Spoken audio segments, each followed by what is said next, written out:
Hi everyone! So ayan, meron tayong panibagong customer ngayon, Jixer. So si Bossing ay nagpapa-install sa atin ng X1 Senlo Mini Driving Light and Pia Horn. So ito sila ngayon. Ayan, ini-install na.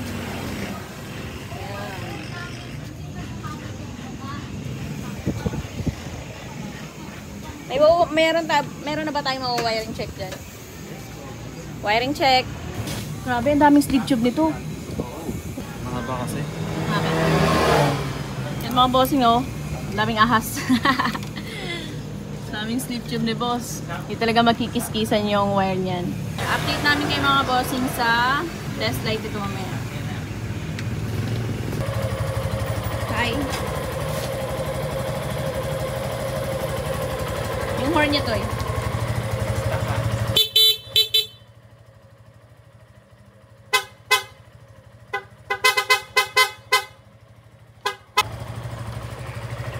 Ingat po.